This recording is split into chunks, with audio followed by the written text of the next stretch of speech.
मोनाबिलि जाबाय मानो दासिमबो न'आव फैयाखै बुंनायनि उननिफ्रायनो मबाइला अफ बेवहाय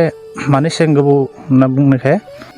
दा बेवहाय मबाइलखौ सुइच अफ खालामना लाबाय आरो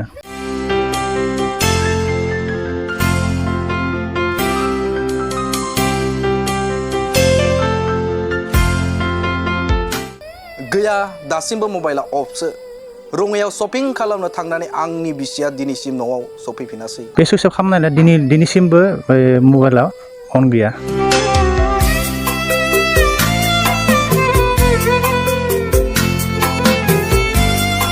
बहा दं बहा थांखो बेनि उदिस गैया बहा दोङो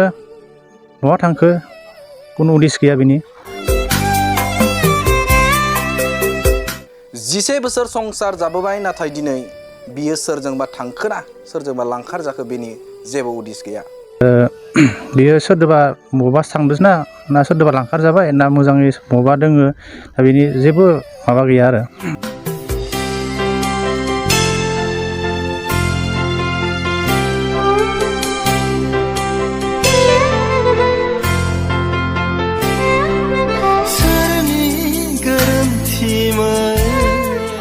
नंगौ रन्जिता मुसाहारिया बहाबा गोमानानै दं उदालगुरि जिल्लानि सिङाव थानाय खैराबारि थानानि आरांपारा गामिनि देरहासार मुसाहारिनि बिसि रन्जिता मुसाहारिया थांनाय 1 जानुवारि खालारखालि रंगिया बाजाराव बाजार खालामनो थांदोंमोन बाजार खालामखांनायनि उनाव बिसाया फन हरोब्ला थांनो जाबाय होननानै फोरमायदोंमोन नाथाय गैया दा रन्जिता मुसाहारिया गैया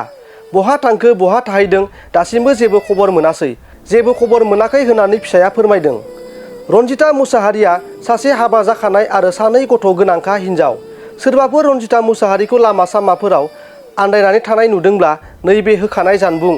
7896277392 नाम्बाराव खौरां हरनो थाखाय खावलायदों बिसाया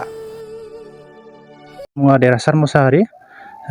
थांनाय 1 जानुवारि खालि 2024 मायथाइनि 1 जानुवारि खालि अर्थात समबार बे दिनखालि आंनि बिसि बियो रङियावहाय गावसोरनि लोगोफोरजों शपिं खालामनो थांदोंमोन थांनायलाय शपिं खालामखांनायनि उनाव आं फन खालामदोंमोन आरो 3:45 बाजाव फन खालामदोंमोन दा बेवहाय माने एसेबां गोबाव होनना बुंनायखाय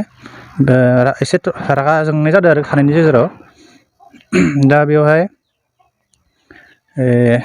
रागा जोंनायनि उनाव बियो मबाइलखौ सुइच अफ खालामना लाबाय आरो बे सुइच अफ खालामनायना दिनैसिमबो मबाइला अन गैया दा बहा दोङो बहा थांखो कुनु उदिस गैया बेनि आरो बियो सोरदोबा बबा थांदोंना ना सोरदोबा लांखार जाबाय ना मोजाङै बबा दोङो दा बेनि जेबो माबा गैया आरो दा आंनि बिसि रन्जिता मुसाहारि नोङो जेरावखि थाया मानो जोंहा उन्दै 2 दङ हिन्जावसा सासे ओमफ्राय आरो हौवासा सासे दा बिसोरो नोंखौनो नागिरनानै मोनाबिलि समाव गाबबाय थायो आरो आइया बहा थांदो दा नों जेरावखि थाया मानो नों जुदि फैफिनोबा आं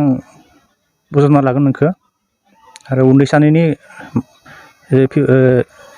इयुनखौ नायनानै नों फैफिननो नाजादो आरो जों 2नि संसार जानाया आजि 11 बोसोर जाबाय बे समावहाय आं नोंखौ जिमान हायो इमान खुसि लाखिनो नाजादो रायजो राजानिसिम मोनसे खावलायनाय बेखौ सोरबाफोर नुयोबा लामा दथाबा माबा जेरावखि जाया नुयोब्ला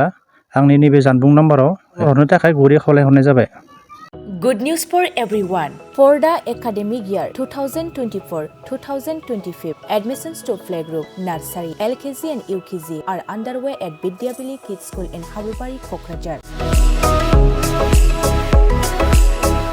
This Vidyavili Kids School has many facilities for students like smart class and daycare. Indoor, outdoor game, art and craft workshop, playful learning,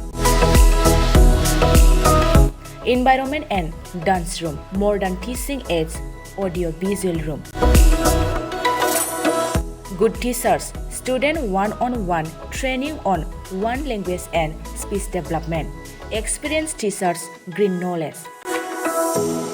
Why are you waiting for the admission? Call 6900 304050 for more details.